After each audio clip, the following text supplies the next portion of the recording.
¿Qué tal, muchachos? ¿Cómo están? Para el día de hoy les voy a mostrar una muy sencilla aplicación del análisis de varianza y la creación de la tabla ANOVA, y también desarrollaremos el ejercicio en R. Si ustedes quieren hacer una revisión de este ejercicio, pueden ingresar a la página antoninoceinea.shinyapps.io/ANOVA. Bueno, comencemos. Iniciaremos con una pequeña introducción y una pequeña aplicación de un ejemplo. Si ustedes quieren dentro de esta página revisar los códigos en R, simplemente seleccionan aquí en donde dice Code, Show All Code. Esto para que cuando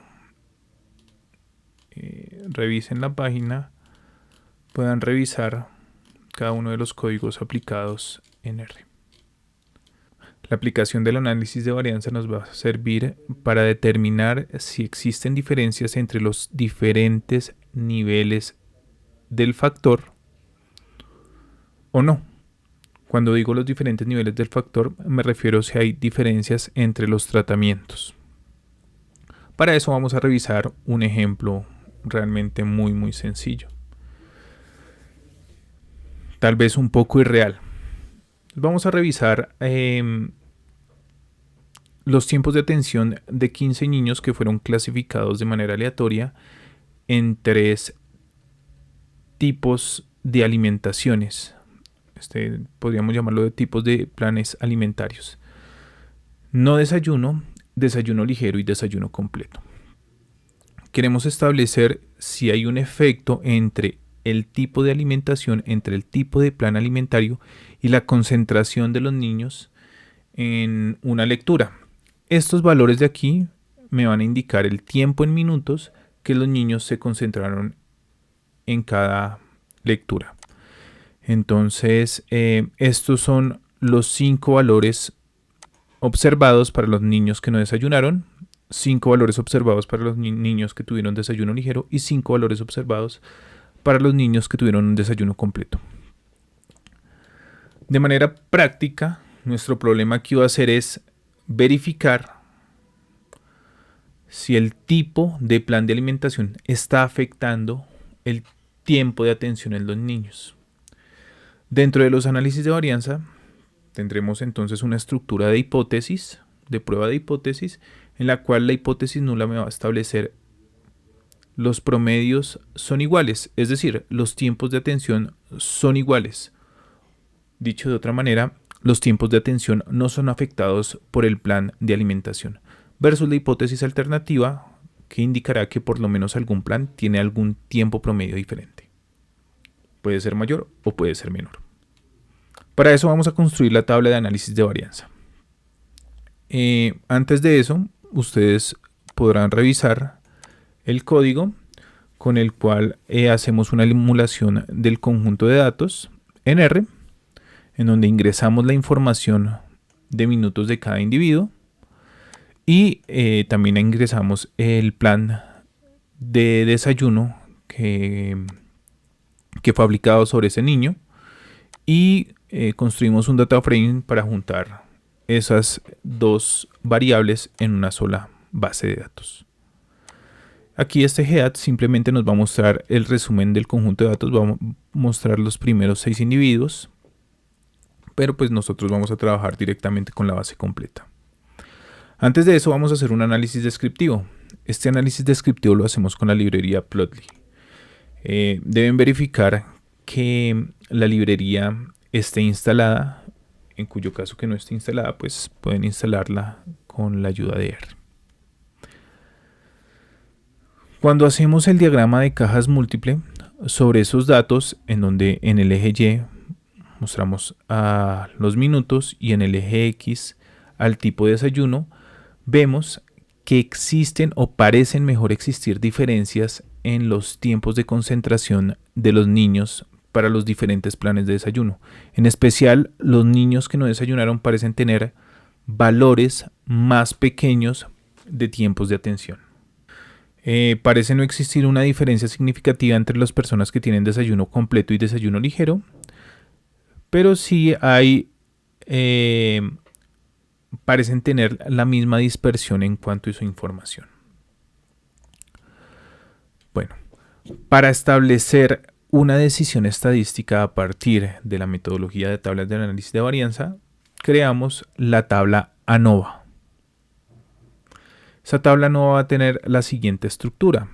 Vamos a tener unas causas de variación, en este caso, como el ANOVA solamente tiene en cuenta un factor, las causas de variación van a ser el tratamiento, el error y claramente la variación total. Vamos a crear o vamos a tener en cuenta los grados de libertad para cada una de las causas de variación, las sumas de cuadrados para cada una de las causas de variación, los cuadrados medios del tratamiento y del error, el F calculado que corresponderá a nuestro estadístico de prueba y el p-valor con el cual nosotros tomaremos la decisión. Ese p-valor está asociado a una distribución F.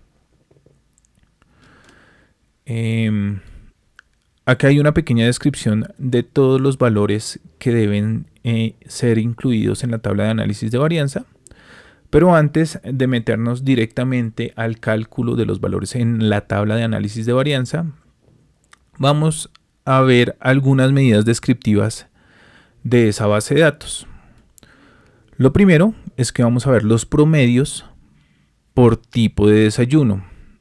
Acá nos muestran que el promedio de tiempos de atención para los que tuvieron desayuno completo fue de 13 minutos.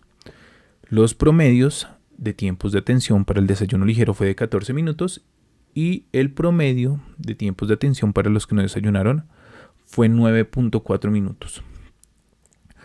También vamos a calcular el promedio general. El promedio general se refiere al promedio de los 15 individuos sin tener en cuenta el tipo de alimentación que les dieron. Simplemente es el promedio de esas 15 observaciones que revisamos arriba. Y por último, vamos a ver las varianzas para cada uno de los grupos. La varianza para los que tuvieron desayuno completo fue de 6, la varianza para desayuno ligero fue 6.5 y la varianza para los que no desayunaron fue 5.3. Estas medidas descriptivas nos van a ayudar un montón a hacer los cálculos de los valores que aparecen en la tabla de análisis de varianza. Esos valores que aparecen ahí los voy a copiar acá. Necesitaremos acá que se refiere al número de grupos. El número de grupos es claro, es 3. Corresponde a los 3 tipos de tratamiento que estamos evaluando: desayuno completo, desayuno ligero y desayuno y no desayuno. Podríamos incluir aquí el valor de K, que es igual a 3. N corresponde al total de observaciones. Aquí es igual a 15 individuos. Vamos a tener el X y barra, que corresponderá al promedio para cada uno de los tratamientos.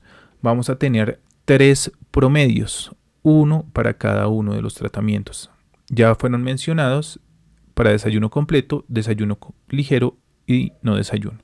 Estos promedios fueron los que ya fueron encontrados aquí, para que lo tengamos en cuenta.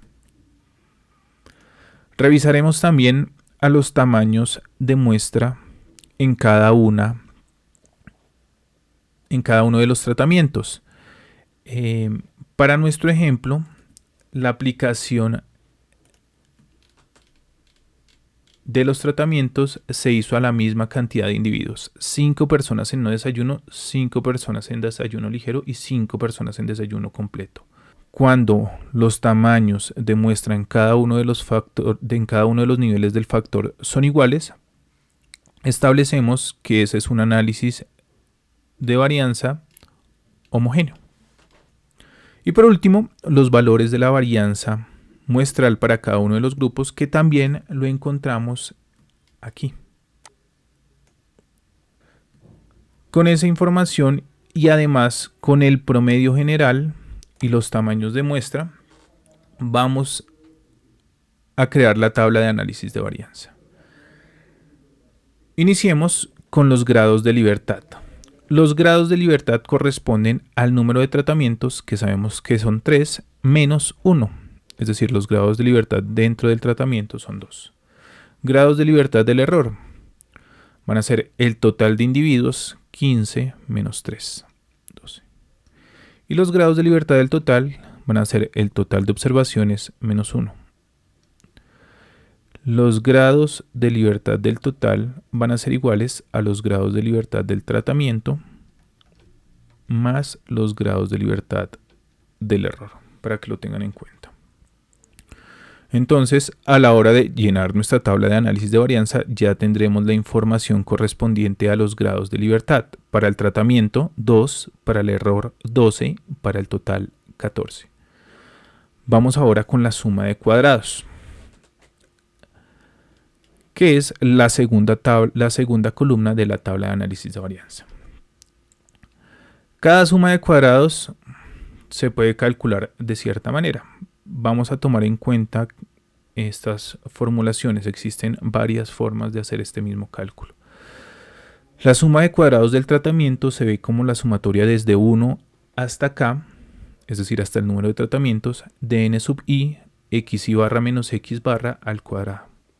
Esto corresponde al primer tamaño de muestra, que es 5, por el valor del promedio de ese grupo, menos el promedio general, que es 12.3 elevado al cuadrado. Esto para cada uno de los niveles. El segundo valor, el segundo sumando, sería 5 por 14 menos 12.13 al cuadrado, más el tercer sumando, 5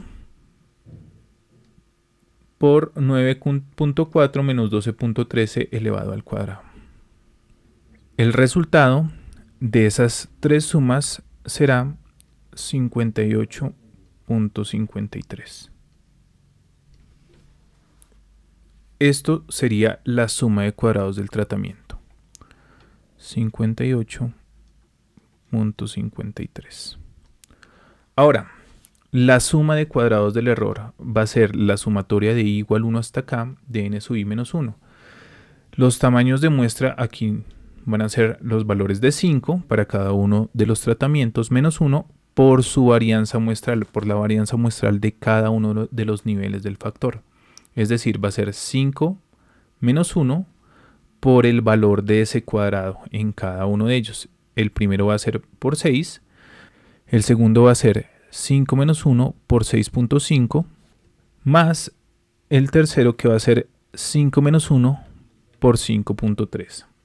Este valor es igual a 71.2. La suma de cuadrados totales se puede calcular como esta doble sumatoria, desde i igual 1 hasta k, de la sumatoria de j1 hasta ni, de los x sub ij menos x barra sub i al cuadrado. O podríamos calcularlo como la suma de cuadrados del tratamiento, 58.53 más 71.2. Este correspondería al valor de la varianza total. Suma de cuadrados del error, 71.2. Suma de cuadrados total es igual a 129.73. Los valores de los cuadrados medios van a ser más sencillos, van a ser correspondientes a la suma de cuadrados, en este caso del tratamiento, sobre sus grados de libertad. Esto es 29.26. Y para el error sería su suma de cuadrados, 71.2, dividido en sus grados de libertad, que son 12. Y esto es equivalente a 5.93. Ahora, para calcular el estadístico de prueba, que es un f calculado, haremos la razón entre 29.26, correspondiente al cuadrado medio del tratamiento, sobre el cuadrado medio del error. 5.93. Y esto es 4.93. Al final, este p-valor lo podremos calcular como la probabilidad de que una f con 2 grados de libertad en el numerador debido al tratamiento y 12 grados de libertad en el denominador debido al error sea mayor a 4.93. Esto puede ser revisado directamente en la tabla o podremos calcularlo en R con la función pf, el valor que encontramos 4.93, indicamos grados de libertad en el numerador, grados de libertad en el denominador y que sacó la derecha. Nuestro p-valor es de 0.027.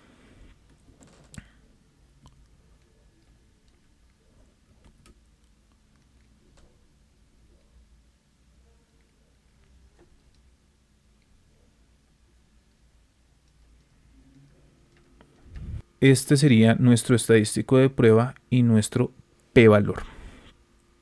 Podríamos dar una conclusión siempre y cuando los supuestos para el análisis de varianza se cumplan.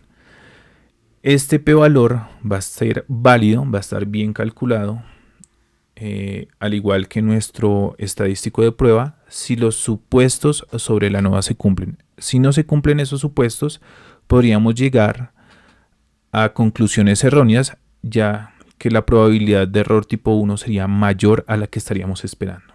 Si ustedes quieren hacer una revisión de la tabla de análisis de varianza, simplemente tienen que ingresar la función A o B, la variable cuantitativa, luego la variable cualitativa y la base, el nombre de su base de datos y el summary a esa información. Esta nos dará el resumen de la tabla de análisis de varianza. Para que este p-valor, que es equivalente al que nosotros encontramos, sea válido, debemos hacer una verificación de los supuestos. En caso de que alguno de esos supuestos no se cumpla, el valor f y realmente el p-valor calculado no van a ser los correctos. Estaríamos teniendo una probabilidad de error tipo 1 más alta de la que estaríamos estableciendo inicialmente. Si no se cumplen 3 supuestos que son los que generalmente se revisan. La normalidad en los errores. Para la normalidad en los errores tenemos que hallar los residuos con la función residuals. Simplemente es la diferencia entre la observación y lo que se pronostica con el modelo ANOVA. Y para eso vamos a aplicar la prueba de Shapiro-Wilk. Es importante mencionar que en la hipótesis nula de Shapiro-Wilk se establece que los datos son normales. En la hipótesis alternativa se establece que no son normales. Ejecutamos la prueba de Shapiro-Wilk. Nos va a mostrar la salida de R, el estadístico de prueba y el p-valor. Para estas hipótesis vamos a establecer, como ya lo había mencionado, que la hipótesis nula, los datos siguen una distribución normal, en este caso los errores, y como hipótesis alternativa, que los datos no siguen una distribución normal. Indicamos el nivel de significancia. Para nuestro estudio vamos a usar el 5% y nuestro ideal es que no rechacemos la hipótesis nula, es decir, nuestros datos sean normales. El p-valor aquí es de 0.2485, mayor al nivel de significancia, por lo tanto no hay evidencia para rechazar que los errores siguen una distribución normal. Luego de eso, usando la librería CAR, podemos hacer el gráfico cuantil-cuantil o qqplot de nuestros datos, en donde esperaríamos que los errores no salgan de las bandas punteadas en azul alrededor de la línea diagonal. No hay ninguno de los valores, todos se encuentran dentro de las bandas. Eso nos mostraría o nos daría una idea de que nuestros datos siguen una distribución normal, que es lo que deseamos, tanto con la prueba de Shapiro-Wills y a partir de la revisión gráfica. Segundo supuesto, homocedasticidad. También vamos a tener un análisis gráfico. Ese análisis gráfico va a corresponder a el gráfico de los residuales versus los pronósticos. Se espera que cuando tengan homocedasticidad o varianza constante, el conjunto de datos no tenga ninguna tendencia y tenga un comportamiento más o menos aleatorio. Y también podemos hacer, en este caso, el test o la prueba de Leven, en donde la prueba de Leven nos muestra un valor F, un estadístico de prueba de 0.085 y un p-valor de 0.91. Este p-valor está asociado a la prueba de Leven, en donde la hipótesis nula me dice los datos son homocedásticos, la hipótesis alternativa me dice los datos son heterocedásticos. En este caso, el conjunto de datos son homocedásticos. ¿Por qué? Porque ese p-valor es 0.9184, mayor al nivel de significancia, por lo tanto no rechazamos la hipótesis nula. Es decir, no hay evidencia suficiente para rechazar que los errores son de varianza constante o homocedásticos. Acá vemos el gráfico de los valores ajustados contra los residuales estandarizados y vemos que no hay ninguna concentración y tampoco parece haber alguna tendencia clara. Ahora vemos el último supuesto, que es el de independencia en los errores. Por eso se asumen que las muestras son aleatorias. Necesitamos para esto cargar la librería lmtest. Ejecutamos el código y vemos el p-valor. La prueba de Durbin-Watson está asociada a las hipótesis nulas. Los errores son independientes, que es lo que nosotros desearíamos. Y la hipótesis alternativa, los errores están correlacionados. En este caso, el p-valor es 0.5466, mayor a la significancia, por lo tanto, no hay evidencia estadística para rechazar que los errores son independientes.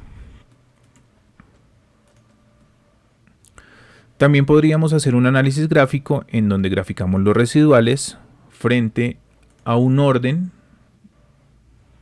y se esperaría que el comportamiento de esos datos sean aleatorios, no haya ningún tipo de tendencia claro sobre el conjunto de datos. Aquí no hay ningún tipo de tendencia, es decir que tanto por el test de Durbin-Watson de independencia como por el análisis gráfico de los residuales frente al orden, podemos establecer que hay independencia en los errores. Ya que los supuestos se cumplieron, los resultados de la tabla de análisis de varianza ya pueden ser interpretados. ¿Por qué? Porque al comprobar los supuestos, verificamos de alguna manera que los cálculos, la distribución del estadístico de prueba sea efectivamente una F y podemos hacer el cálculo del p-valor. Es decir, ahora sí, regresando a la tabla de análisis de varianza, la tengo por acá, que habíamos dicho, el p-valor es de 0.027, menor al nivel de significancia, vamos a rechazar la hipótesis nula. Es decir, con una significancia del 5% establecemos diferencias entre los tiempos promedios para los diferentes tipos de planes alimentarios. Si hay un efecto del tipo de alimentación y del tiempo promedio de atención de los niños con una significancia del 5%. Esa sería nuestra conclusión ya validada por los supuestos. Espero que ustedes revisen este pequeño ejercicio. Van a poder ver las soluciones en el caso de que no puedan desarrollarlo, pero la idea es que ustedes hagan carguen los datos, que ustedes hagan el análisis descriptivo, es decir, que hagan los gráficos adecuados, planteen el ANOVA, verifiquen la normalidad, la homocedasticidad y además la independencia. Y me muestran una conclusión. Ese es el pequeño ejercicio que les quedaría a ustedes de tarea. No siendo más, muchachos, muchas gracias por su atención. Hasta luego.